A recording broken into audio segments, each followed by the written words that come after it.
আল্লাহ সুবহানাহু ওয়া তাআলা হযরত মূসা আলাইহিস সালাতু ওয়াস সালামকে সতর্ক করে বলেন, হে আমার প্রিয় পয়গম্বর, হে আমার প্রিয় হাবিব মূসা কালিমুল্লাহ, শোনো শোনো শোনো, শুনে রাখো, খবরদার এই কাজগুলো কখনো করা যাবে না। তোমাকে নামাজ পড়তে বলেছি, আমি আল্লাহর একাত্মবাদের স্বীকার দিতে বলেছি। এটা যেমন তোমার দাওয়াত, তোমার মেসেজ, তোমার গোটা উম্মতকে, গোটা জাতিকে এই মেসেজের বার্তা পৌঁছে দেব। সুবহানাল্লাহ।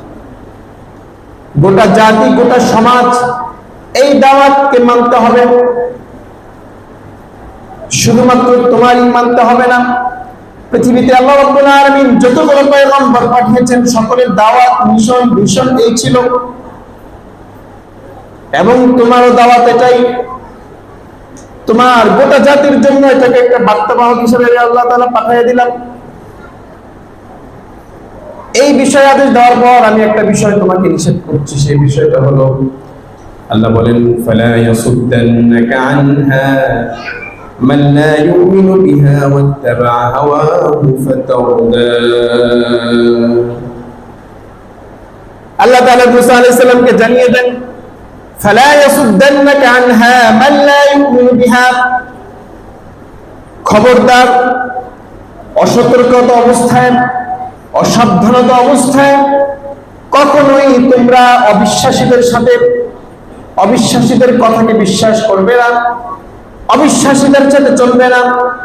যারা কাফের, যারা নাস্তিক, যারা মুরতাদ, যারা ইহকাল পরকালকে বিশ্বাস করে না, যারা বস্তুতে বিশ্বাসী, আল্লাহকে বিশ্বাস করে না, যারা কিয়ামত দিবসের কথা বিশ্বাস করে না, স্বীকার করে না, তাদের সংস্পর্শে তোমরা কখনো যাবে না।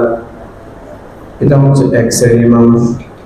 দ্বিতীয় শ্রেণীর মানুষ হচ্ছে ওয়াত্তাবা হাওয়াহু ফাতারদা। ওয়াত্তাবা হাওয়া, যারা মুসলমান, যারা আল্লাহকে মানে ঠিক, কিন্তু ওয়াত্তাবা হাওয়া নিজের কাম, নিজের মন চাহে জিন্দেগি গুজার করে, অতিবাহিত করে। এরকম লোক সমাজে আছে না নাই? আছে। আর জোরে বলতে হবে, আছে। সব মানে ঠিক আছে, কিন্তু নিজের মনকে কন্ট্রোল করতে পারে না।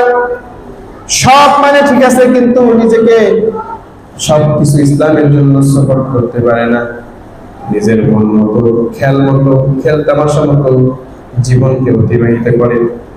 আল্লাহ তাআলা মূসা আলাইহিস সালামকে সতর্কতা সহিত বলেন যে খবরদার, যারা নিজের মন চাহে জিন্দেগি অতিবাহিত করে তাদের সঙ্গে, এবং যারা অস্বীকার করে কিয়ামত দিবসকে, এই দুই শ্রেণীর মানুষের সাথে কখনোই চলবে না। নাউজুবিল্লাহ।